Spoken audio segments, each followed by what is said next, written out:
Lord of the Flies by William Golding was published in 1954, and since then it has been challenged several times for its profanity, sexuality, and offensive passages concerning minorities, women, God, and the disabled.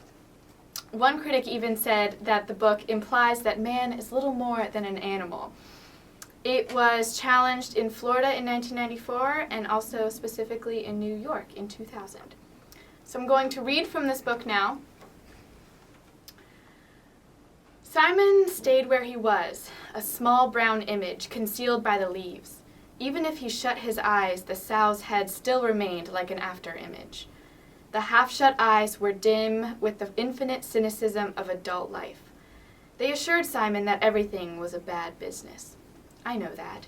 Simon discovered that he had spoken out loud.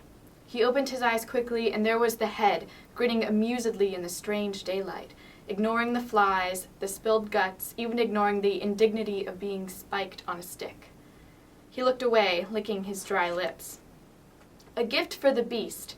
Might not the beast come for it? The head, he thought, appeared to agree with him. Run away, said the head silently. Go back to the others. It was a joke, really. Why should you bother?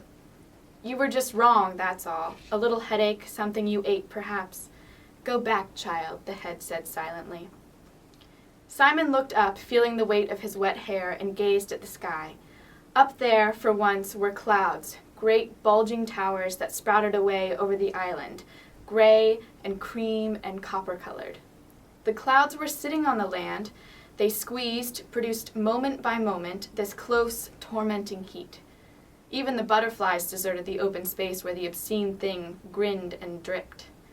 Simon lowered his head, carefully keeping his eyes shut, then sheltered them with his hand. There were no shadows under the trees, but everywhere a pearly stillness, so that what was real seemed elusive without definition. The pile of guts was a black blob of flies that buzzed like a saw. After a while, these flies found Simon. Gorged, they alighted by his runnels of sweat and drank. They tickled under his nostrils and played leapfrog on his thighs. They were black and iridescent green and without number, and in front of Simon, the Lord of the Flies hung on his stick and grinned. At last, Simon gave up and looked back, saw the white teeth and the dim eyes, the blood, and his gaze was held by that ancient, inescapable recognition. In Simon's right temple, a pulse began to beat on the brain.